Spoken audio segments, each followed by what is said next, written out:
Welcome to the Fantasy Champions Fantasy Football Podcast. Here's your host, Morgan Colby and Rick Lemon. Welcome in, guys, to the Fantasy Champions Fantasy Football Podcast. Rick Lemon here, no Morgan today. We're splitting up the shows this week, which is pretty much my fault because I wasn't able to the other day. But here we are doing some buys and sells here. Week 13 might be the last week that you're doing this, so this might be our last buys and sells show. But if you have the trade deadline still coming up, I know ours in our home league is this week, so still time to make trades in some leagues. So if you can do it, make sure you give this podcast a listen. So before we get started here, I just want to say, check us out on Instagram, Twitter, Facebook, Twitter at the FF Champs, Instagram at the Fantasy Champions, Facebook, .com/the Fantasy Champions. We even TikTok too at the FF Champs. You could listen to us on Apple Podcasts, Spotify, Stitcher, and any other podcast platforms. Make sure you guys leave a review, share it with your friends. And if you're watching on YouTube, subscribe, click the bell for notifications, and make sure you like and comment. Comment any start and sits questions you got or anything like that. So without further ado, I'm going to give you guys the best buys and sells here before the season ends. So the number one guy on the list for me is Alvin Kamara, and he has kind of disappointed some people. I know Morgan isn't crazy high on him, and it makes sense. Like, he's had an up and down season. The offense is kind of gross. Andy Dalton kind of speaks for himself there, but look, his schedule rest of season is fantastic. And I believe I said this on the show before, but I'm going to say it again if I did. Rest of season, if you're in the playoffs right now, let's say your team is like 8-4, you're in a good spot, you know you're going to make the playoffs, you maybe even already clinched, I think you should go get Kamara. He has Tampa in week 13, then a bye week. So rest of the regular season, he's going to be kind of worthless for your team. But if you pull the trigger, make that trade, you know you're going to be a playoff team anyway. You get him for Atlanta, golden matchup, Cleveland, a great matchup, and then the Eagles, whose run defense has been awful the last couple of weeks. So those are three really, really good matchups for Alvin Kamara to finish off the season. And I think those are weeks where he could go off and get like 20 points in each of those games. And that could be a huge difference maker. And let's be honest, Kamara right now, probably pretty cheap in your leagues. I know a lot of people who are iffy about him, and he's disappointed a lot of teams, which is exactly why you can go and get him. I think in our league, you could probably get him at a relatively cheap price. I know on the season right now in PPR, he's the RB15. In standard leagues, RB24. So half PPR, he's probably somewhere about around RB19, RB20 in that range. So he's disappointed. He's disappointed a lot of people. He still hasn't even had his bye yet. He's not the guy that I thought he would be in the offseason. And I kind of want to blame it on Jameis Winston. I thought the offense would be a lot better with Michael Thomas and Jameis Winston. But no, now we have Andy Dalton, and that's about it. To be fair to Kamara, though, it's not like he's been awful this year. He has missed 2 games. I think he was limited in 1 game as well. And he's had some good weeks. From week 5 to week 8, he had 23, 18, 17, 42. So in PPR, that's a pretty good stretch of games there. And then the last couple of weeks, he just hasn't really been the same. Hasn't gotten the same amount of touches, to be honest, same amount of carries. And then the 2 fumbles last week kind of killed. So, but he's still a good player, still the RB1 on that team. And with a great schedule to finish off the year, I think he's a great buy. And the number 2 guy on my list, my wide receiver 1 pre-draft this year for rookies, Garrett Wilson. Everybody who follows me whatsoever knows how much I like Garrett Wilson. The guy's a stud. I think he has that shiftiness that you look for sometimes in route runners. That Stephon Diggs kind of crafty player when he's running those routes. He's an explosive player as well, is able to make guys miss in the open field. And he's just a talented receiver who has had his ups and downs for sure this year in his rookie season. But most of his downs have been playing with Zach Wilson. Um, in the first 3 weeks of the season, he had 9, 30, and 12 fantasy points. Zach Wilson comes back in week 4, and with Zach Wilson, 6, 5, 1, 6, 17, 17, and 3. Pretty disappointing. This week, Mike White comes in. Granted, fantastic matchup against the Bears. The Bears defense is brutal right now, but still put up 26 fantasy points, had 2 touchdowns, had that great play over the middle, made a guy miss, turned it into 6. Special talent who doesn't have that hard of a schedule. Minnesota this week should be another good game. Buffalo definitely makes you scared week 14, but playoff schedule is Detroit, Jacksonville, and Seattle. That is a just beautiful playoff schedule. It's juicy, man. It's really juicy. And I don't think you're going to have to pay a little bit of a price for Garrett Wilson. I don't think it should kill you, though. I think it should be reasonable enough where you're able to make that deal and benefit. That end of season schedule is just too good to pass up. With potentially Mike White going, I would expect him to go rest of the way. It's hard to go back to Zach Wilson right now, unless there's some injuries or just really, really bad play. But in the foreseeable future, as of now, looks like it's going to be Mike White, and looks like those two have a connection. Garrett Wilson's clearly the number one receiver on this team, and as long as the offense is playing decent, he's going to put up some big weeks with some juicy numbers. I think you could trade for him and instantly plug and play him and just have him go for your playoff run. So Garrett Wilson, big fan of his going forward the rest of the way. And the last guy on this list, another rookie receiver. And look, rookie receivers historically, maybe not having great year ones, but will have some great stretches to end their rookie season. This is, if you're going to have a rookie receiver, usually this is the time of the year that they break out.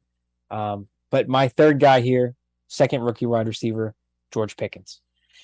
George Pickens, I think, has already started that trend. I think trading away Chase Claypool was the sign that they want George Pickens to be the guy. And I thought going into the year it was going to be Deontay Johnson. I think a lot of people did. And he's still a good, solid player, but, he just doesn't seem to have that connection with Kenny Pickett. I don't really know what it is. I don't know if they're using him the same. I haven't watched a ton of Steelers games. I watched the Monday night game against the Colts, and it was just kind of weird. He did get 8 targets, but nothing significant. I think maybe he benefited from Big Ben, just the dump off slant passes in PPR leagues, but he definitely made some big plays, and I think he's still a good receiver, but is the number 2 guy in that offense. And the number 1 guy is George Pickens. Since the bye week, 14, 18, and 10 fantasy points, double-digit points in every single week. The target share wasn't there in week 10, but last 2 weeks he's had 6 targets each, and he can make a big play at any moment. I think he's probably in the line to make some big catches and potentially touchdowns too. I think for the Steelers, outside of maybe Freiermuth, he's the guy that you would expect to get a receiving touchdown, which is good. And then again, rest of the season. This is kind of a theme here with these buys. Rest of the season schedule: Atlanta, Baltimore, Carolina Panthers, Las Vegas Raiders, and then Baltimore again. So the Ravens defense has been playing better, but on the season, they're not great against receivers. Atlanta, awful against receivers. Carolina and the Raiders, not great against receivers either. So does not have a hard game rest of the season. Could be a breakout season. Reminds me, a couple years ago, Brandon Ayuk's rookie season, he had like a stretch of like 7 games in a row where he was just getting like 11 to 18 fantasy points a week. I think that's George Pickens this year. I think at post-bye, so starting in week 10, like I said, 14, 18, 10, I think that stretches continues rest of the way. He's startable every single week. He's honestly, I think, a great flex rest of the way. Shouldn't be too expensive. Should be cheaper than Garrett Wilson. So maybe you want to go get Garrett Wilson. Doesn't work out. Next guy to go get is George Pickens. That schedule is just great. I like the player. I like the situation that he's now in. Should be a good stretch for George Pickens and could win you leagues. All three of these guys could win you leagues. So yeah, I like all three players. Try to go get all three. Now, for the sells. This guy actually has a pretty easy schedule rest of the season. My top sell here. And the sells aren't really in order. The buys kind of were. The sells aren't really in order. It's just three guys that I think you could sell. And this guy is someone who you could definitely sell and should be able to get a decent price. But I think you should do it. And that guy is Cortland Sutton. That offense is brutal. It is brutal. There's no coming back. It's such a shame because they had so much potential. So much potential. That offense has so much talent. You know, you expect Russell Wilson to come in there and just gunsling, but no, it has blown. Javonte Williams got hurt, which hurt a lot for the team and the offense. I think for any chance of them bouncing back. And you look at Cortland Sutton, he's got a great rest of the season schedule. And I think you can use that as a selling point. In the last couple of weeks, he's been decent. 12, 13, and 13. Playing against, though, the Titans, Raiders, and Panthers. 11, 7, and 8 targets in those games without Jerry Jeudy, without KJ Hamler. Those guys, I think, are coming back this week. Or if not this week, next week. So he's putting up those numbers without those guys in great matchups. So even with great matchups the rest of the way, those guys come back, the target goes down. At best, you're getting 13-point weeks out of Sutton, which is good. That's solid. But that's his ceiling. I think you can do better. So I would definitely look to move Cortland Sutton. To be honest, I don't know if Morgan would agree with this take. I'd probably trade Cortland Sutton for Garrett Wilson if I had Cortland Sutton. That offense to me, I'm just so done with it, which sucks because, again, I was on that train all off season. I loved Russell Wilson. I thought, even though he wasn't great his last year in Seattle, he was still decent. And there was still a lot of football left to be played in his career. And then Cortland Sutton, Jerry Jeudy, Javonte Williams had the offensive talent, and they just disappointed big time. So Sutton playing on the worst offense in the NFL, getting some wide receiver competition back. So even though his schedule looks good, I'm not a fan of his rest of the way. I would definitely trade him. And you can get some good assets for him. He hasn't been bad last couple of weeks. Overall in the season, he's been okay. So trade him, get some good assets for him while you can, I think. And maybe not while you can, because I do think he's going to be okay rest of the season, but nothing special. So number 2, a guy who I think has benefited from some injuries, I'm going to go with Josh Palmer. Joshua Palmer, receiver for the Chargers, very good last couple of weeks. You can go back to week 6, 14 fantasy points. He missed week 7, then they had a bye. Week 9, 18 points, 7 points, 30 against Kansas City, and then 10 last week against Arizona. Solid. Very solid. He's been great. But I think if you could package him to go get somebody else, maybe one of the guys that I talked about earlier in the show, you should probably do that. He's a solid player, but I don't think he's a great player. He's really a wide receiver 3, and he's been benefiting from Keenan Allen's injury, from Mike Williams' injury, and he's been the wide receiver 1 on that team the last couple of weeks. And with Keenan Allen back now at full strength, and Mike Williams coming back very soon, it's going to move Palmer down in the depth chart, and I don't think he's going to be doing much when that's the case. What he did in the first 5 weeks of the season pretty much is what I would expect him to do with Keenan Allen and Mike Williams back. And that's not going to be really fantasy relevant. So while he has some value, go trade him away. He might have a good week this week. I don't think Mike Williams is playing. He's playing the Chargers against the Raiders. They should put up a lot of points in that game, actually. And Palmer should have a good week. But bite the bullet this week. Send him away.